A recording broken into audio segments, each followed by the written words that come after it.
Good afternoon, sir. Good afternoon, sir. Can we meet you, sir?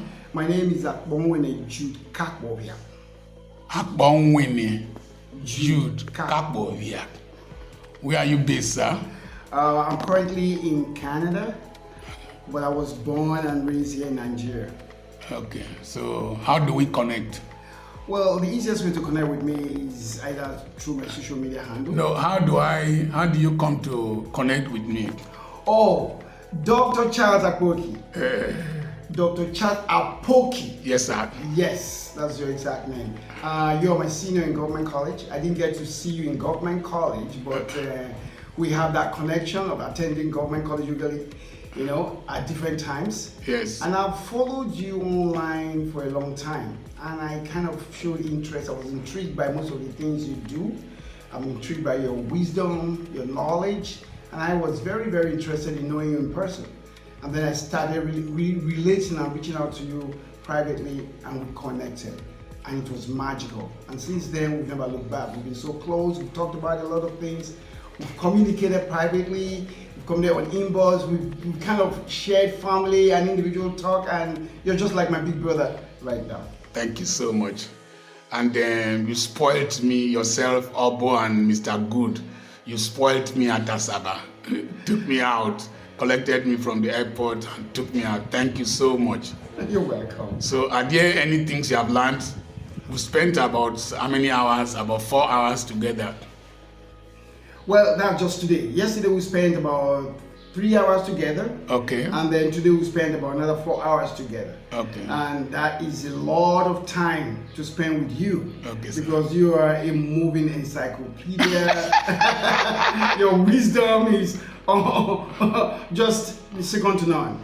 And your knowledge is just unbearable. Like, we drove from Asaba here, and you were just feeding us with a lot of information, a lot of knowledge, a lot of wisdom, that we are blown away by the time you took us to your properties. That was even the biggest part of it. Sometimes a lot of us see a lot of these things online, and we really don't have the first-hand knowledge, and we assume, and we kind of feel like, okay, it's just what it is. But when you see them physically and in person, it's something else. I mean, when we saw your first property, it was like, okay, this is good. It's cool. We saw the printing press, we saw all the little things you have, and we saw all the lands and everything. And then you brought us to another place entirely. And where I am right now looks like paradise. I made up my mind that when people like you come, yes, and when my children come from Europe, yes, they will see a little Europe here. Yes, yes. Now, you are a brand ambassador for the Yoruba Nation. That's correct. What do you exactly do? So, professionally, I'm a senior consultant on leadership, team building, team growth, personal development, and people skills. I do that. I'm actually a published author of the book, Innovative Leadership. So I believe a lot on building individuals and building people on a personal basis. But I grew up in this environment. I grew up in the Yoruba culture. And I knew that one of the things that I took with me from my early age till I got to secondary school was the royal traditional Emma dance. So when I went to Canada, one of the things I quickly noticed was that most of our kids and most of our people that are in diaspora, they leave their culture behind. But some other tribes don't do that. The big tribes, the Igbos, the Yorubas, the Hausas, they carry their cultures along with them to diaspora.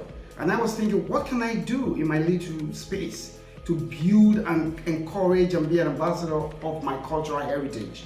And I started with my Emma Royal Dance.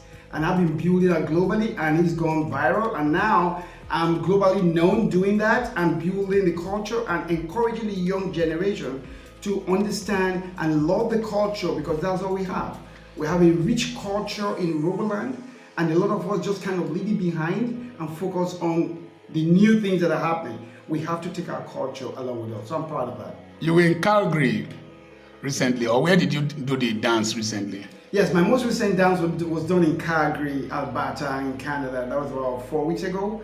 I was invited to the inaugural Isoko Urobo Banga Day, and they sponsor that event, and I showed up there and I performed the Emma dance along with their cultural group, and that also went very well because everyone just took it and ran with it. Like, wow, this is what we all want to encourage our kids and our generation to build on. Yes.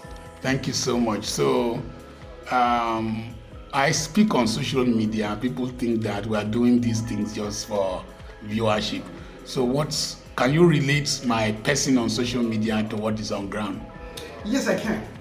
Social media for me and what I see of you is a realist, someone who believes that whatever we have on earth can be converted to something beautiful, regardless of where your orientation is, regardless of how you started. You can always make something out of nothing. And a lot of people think that when you teach these things online, you're just giving information and it's not real. But some of us who have come in here and seen exactly what you teach in practical terms, we're very encouraged because you relate it, you talk about it, but here we're seeing how you've translated and transformed all of that knowledge into reality. So it's almost like being in school on social media and being in school in reality. And sometimes a lot of people come on social media and do a lot of teachings and a lot of talkings, but it's just something they are copying from somewhere. They really don't have that lifestyle and they really don't live that way. But what I've seen here is a replica of what you teach, and it's almost like there's no brainer. You are what you say. You met the two powerful women in my life. My daughter, you people call it Dora, my Dora, and my wife. What did you see? Incredible human beings. I met your wife, and I met her at her little office. She was very friendly, very humbling, very respectful, very welcoming, and I was very moved. I was intrigued by knowing a little bit about her. Like, how did she, manage to spend all these years, over 40 years with you?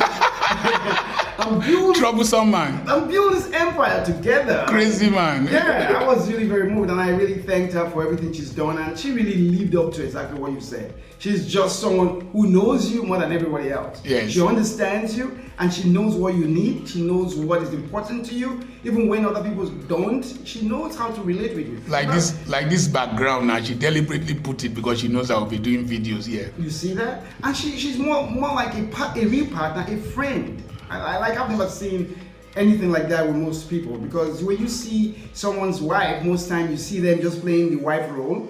But I saw a friend in her, and that was just very moving, and I really thanked her for that. Then I saw your daughter. Oh my God. Okay, the circumstances under which I saw your daughter was really strange, because we were upstairs in the third floor on one of those schools, and we were just talking, and you saw your daughter downstairs with your granddaughter. And the way you saw your granddaughter moving and your daughter moving behind her, you knew that the little girl was in trouble. And then you called and said, hey, can you come upstairs? Can you come upstairs?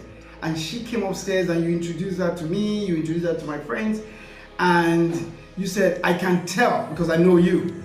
My granddaughter is in trouble. Please, please, please, I'm pleading on her behalf. Please treat her with some little bit of love and kindness. Just forgive her whatever she's done. I don't want to know, but please just. I said, how did you know that?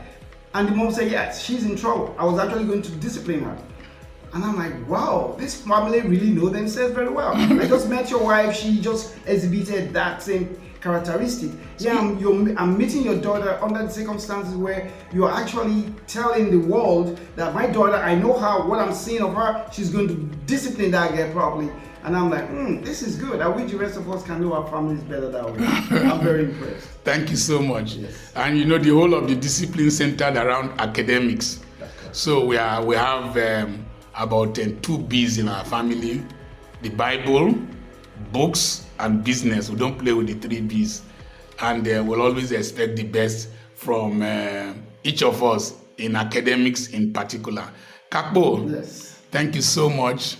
I want to especially thank you and I will call them your in-laws, Mr. Good, yes, and Mr. Obo, yes, for taking extreme care of me.